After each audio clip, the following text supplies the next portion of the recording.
যথাযথ মর্যাদায় পালন করা হলো শহীদ উত্তম ডুলের স্মরণ সভা। পূর্ব বর্ধমানের জামালপুরের জ্যোতিষীরাম অঞ্চলের শিয়ালিতে করা হলো স্মরণ সভা।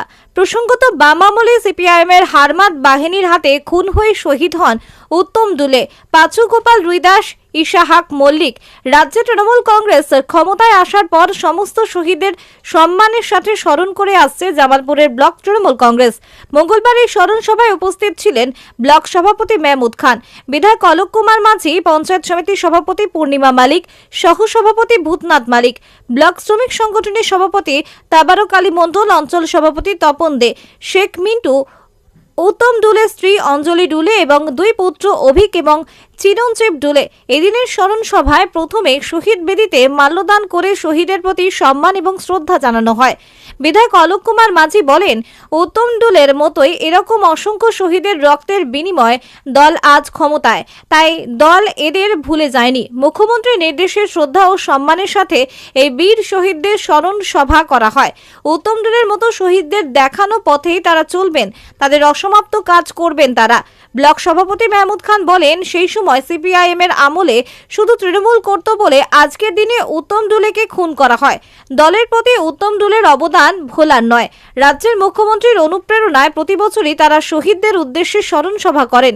তিনি রাজ্যের মুখ্যমন্ত্রীকে ধন্যবাদ এবং কৃতজ্ঞতা জানিয়ে বলেন, সরকারে আসার পর মুখ্যমন্ত্রী এই শহীদ পরিবারগুলোকে ভুলে যাননি, তাই উত্তম ডুলের দুই ছেলেকেই চাকরির ব্যবস্থা করে দেওয়া হয়েছে এবং ওনার স্ত্রীকে করা হয়েছে পঞ্চায়েতের সমিতির সদস্য। তিনি বলেন, উত্তম ডুলে সারা জীবন তাদের মনের মণিকোঠায় উজ্জ্বল হয়ে থাকবে।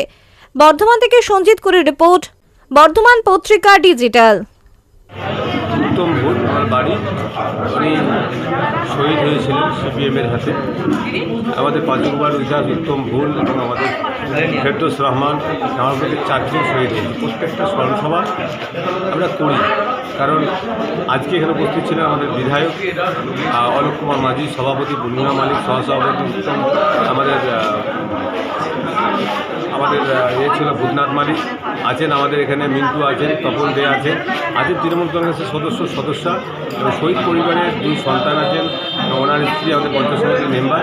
প্রত্যেক এলাকার মানুষ এসছেন, প্রত্যেকেই যেমন ব্লক তৃণমূল কংগ্রেসের পক্ষ থেকে যে উত্তম ভুল যেভাবে ওকে অত্যাচার করে মারা হয়েছিল শহীদ পরিবার, আজকে তাদের পাশে আমরা আছি। মাননীয় মুখ্যমন্ত্রী মমতা বন্দ্যোপাধ্যায় দুই সন্তানকে ওনাদের চাকরি দিয়েছেন এবং আমরা ওই ক্ষেত্রে আমরা চেয়েছিলাম যে ওনার স্ত্রী দাঁড়াক, রাজনীতিতে উঠে আসুন। ওনার স্ত্রী পঞ্চায়েত সমিতিতে আমাদের দাঁড়িয়েছে। ওই সিপিএমের বিরুদ্ধে ওদের ওনাদের লড়াইটা আছে, এখানে সকলেই আমরা উপস্থিত আছি। আমরা আগামী দিনে লড়াই আরও জোরালো লড়াই হবে বিজেপি সিপিএমের বিরুদ্ধে, কারণ যারা সিপিএম ছিল তারা আজ বিজেপি। তাই আমরা সকলে তৃণমূল কংগ্রেস সংঘবদ্ধ হয়ে বিজেপিকে পশ্চিমবাংলা কেন ভারতবর্ষ থেকে যাতে এখান থেকে তাড়াতে পারি, সকল মানুষ সংঘবদ্ধ হয়ে লড়াই করবে। আজকে আমরা সেই শপথ নিলাম। এই আমাদের উত্তম ভুল আমাদের যে শহীদ হয়েছেন, আজকে শহীদ দিবসের দিনই আমরা সকলে মিলে শপথ নিলাম যে বিজেপি সিপিএমের বিরুদ্ধে আমাদের আন্দোলন চলবে।